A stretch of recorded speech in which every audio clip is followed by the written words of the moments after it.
Hey guys, I'm Chronic Gamer and today I want to show you how exactly I've been playing my Thief since the third beta weekend.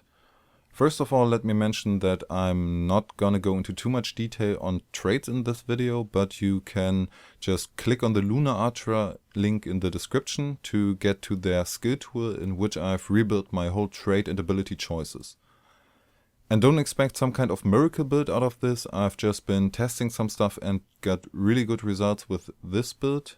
And I decided to share it with you. If you have any idea as to how to improve on it, or maybe you just have a generally good build for a thief, just leave it in the comments below.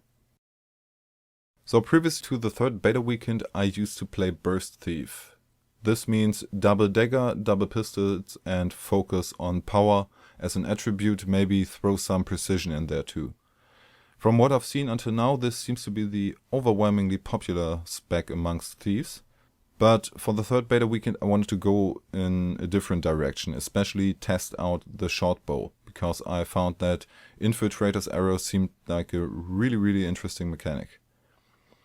I've chosen double dagger as my secondary weapon set and went with condition damage as my main attribute to focus on. So for my superior rune, I've went with superior rune of the undead 6 times to get condition damage and a little bit of toughness to throw some survivability into the mix. On my main hand dagger, I have sigil of superior force to get plus 5% damage, and in the offhand I've got a sigil of superior agony, which increases the bleeding duration by 10%. And on my short bow, I again have plus 5% damage from sigil of superior force. For my PvP amulet, I've went with PvP carrion amulet, which gives me a bit of power, a bit of vitality, and from what I've seen, the most condition damage on an amulet that at least made some sense for a thief. So let's take a look at my ability choices.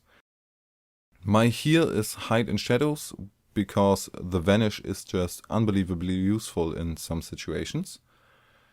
With my utility spells, I went full on Venom to get the most benefit out of the minus 20% cooldown on Venoms.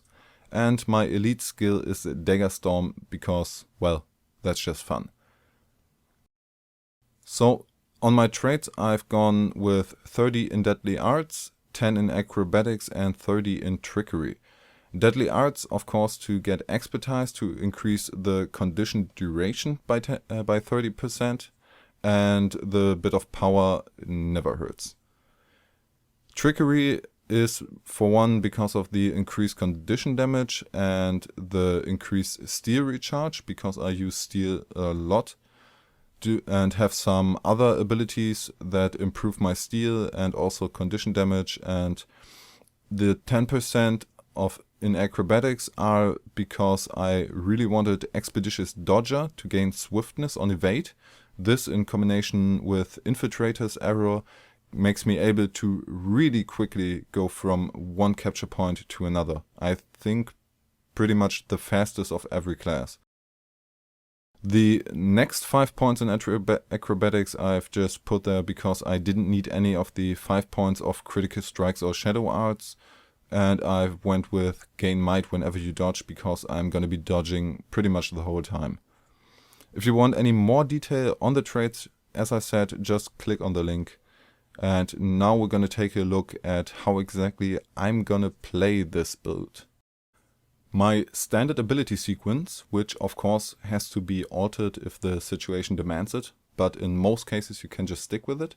So first up, you're on short bow, because every time you're not in a fight, you want to be on short bow to have Infiltrator's arrow at your disposal, so you can get across to the map as fast as possible.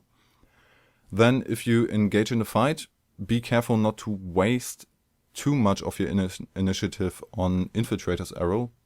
If you're engaged in a fight that you haven't seen coming, you want to have at least some initiative to spare. Then activate all your Venoms at once. You can do this because the cooldown is that low that in most cases you have your Venoms ready in the same fight, or at least until the next. So activate them all at once and use Trickshot to spread them throughout the whole enemy group. because this trick shot bounces from enemy to enemy. You're gonna apply your venoms throughout the whole group. Afterwards, use choking gas and cluster bomb to get some bleeding and the poison on the group, even if you're still at a distance.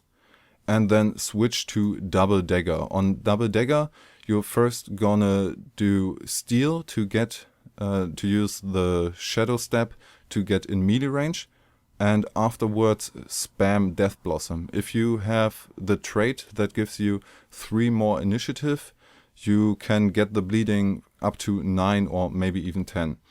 After you've applied all your conditions, it is best to get out of the situation, or at least use hide in shadows to be invisible, because the conditions are gonna do the damage whether or not you keep hitting on it. And you're better off getting out of there and not getting any damage yourself while you regenerate your initiative, at least so you can do 1 or 2 attacks.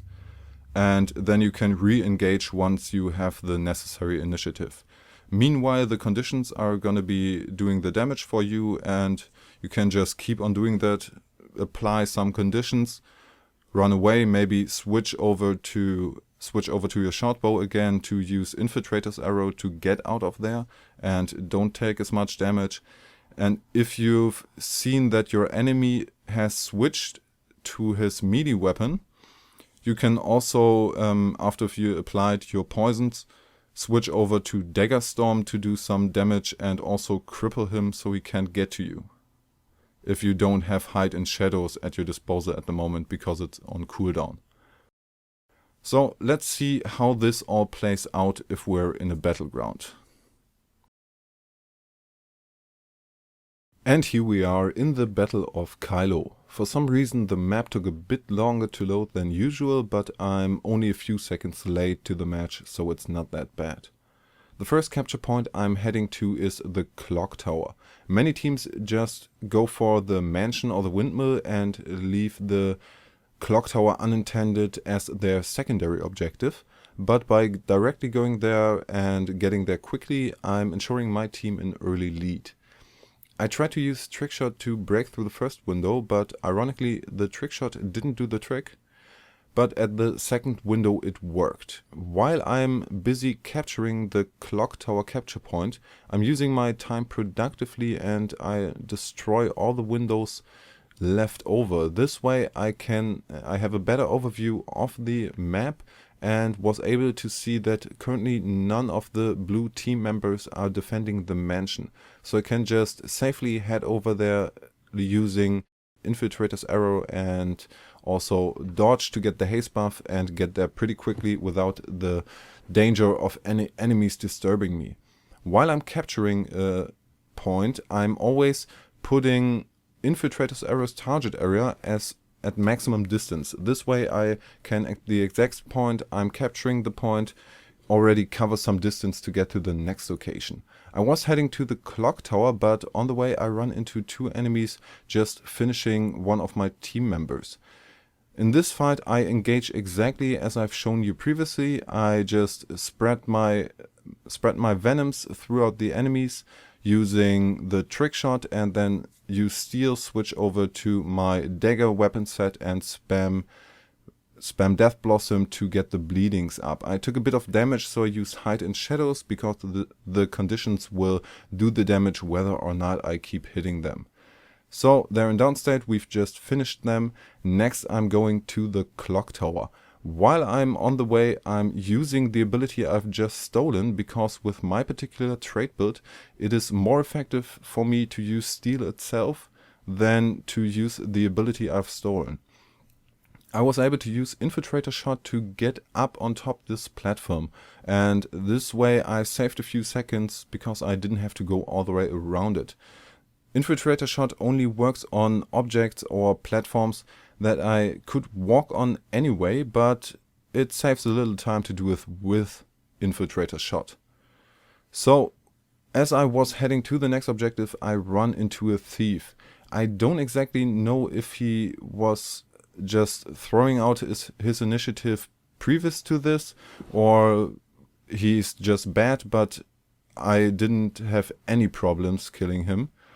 But while I was busy doing that, a nice group fight emerged.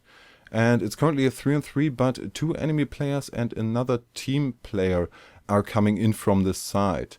So I'm in a pretty bad position right now because I'm separated from my team and one warrior decides to focus me. But fortunately only one warrior and the rest of my team decides to join in on attacking him. But now 2 players are making me their primary target, a warrior and an elementalist. I just try to avoid as much damage, just apply my venoms and my poison and the bleeding and jump around like a maniac to negate as much damage as possible and maybe confuse them a bit. I'm going into downstate here, but when I'm in downstate the conditions are still doing the damage and I managed to rally because another enemy was finished while I was in downstate that I've previously attacked. So with the help of my conditions and the help of my team, of course, we're able to finish them. This is really one of the major upsides of playing a condition thief or, well, a condition class in general. While you're in situations where you can't do much damage, maybe downstate for example, your conditions will still do the damage and you can concentrate on maybe staying alive, for example. My next point is the windmill, and again this point is undefended by enemy players. This is a pattern that emerged from the puck groups over the time because no one really wants to plan a defensive tactic. Everyone just wants to go offensive and test their classes. I don't know if it maybe will continue to be this way when the live servers are up for a time, but currently there is just no defense. So you just jump from capture point to capture points. In a structured PvP match, this looks a little bit different. Defensive tactics are definitely a way to go, but as a thief in a structured PvP match with a short bow, it might be your task to jump from point to point as well, because well, you just get so quickly from point to point. So here I was fighting a warrior, ignoring the downstate people at the side because they were already assisted by 2 people.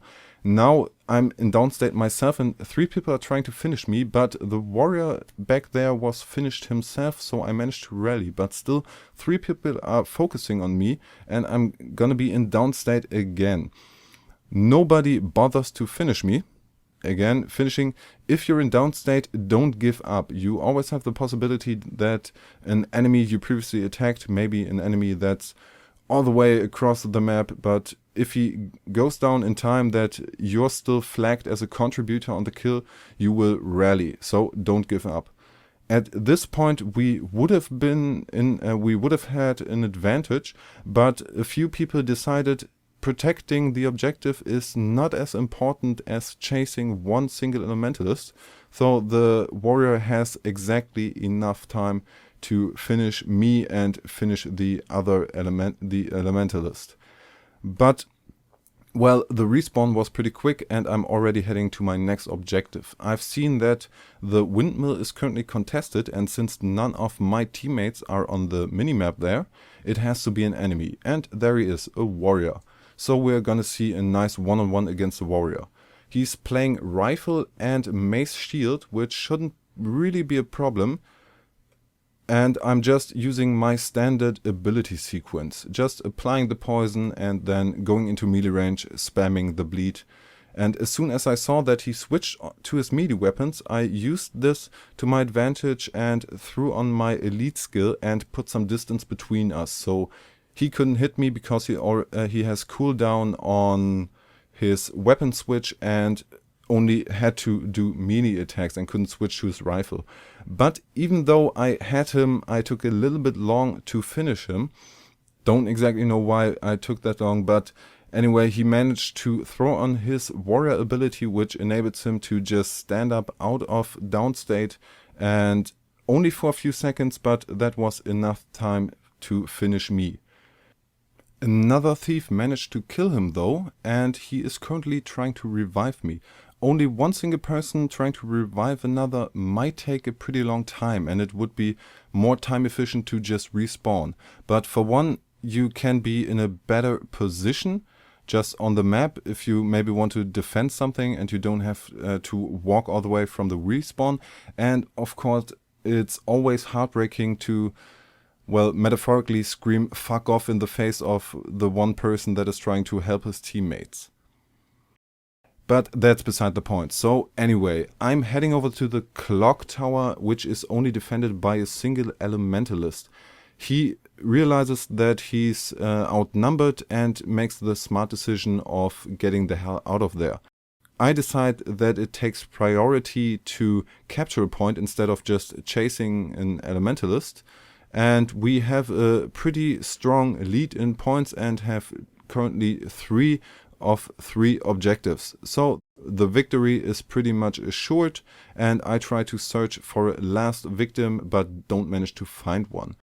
I have respectable 280 points and also 4 top player bonuses. I got top player kills, points capturer, object neutralizer and skirmisher. Just to show you that this is not an isolated incident and I just got lucky that the team was full of noobs, let me show you a few other examples of matches out of the last 2 stress tests.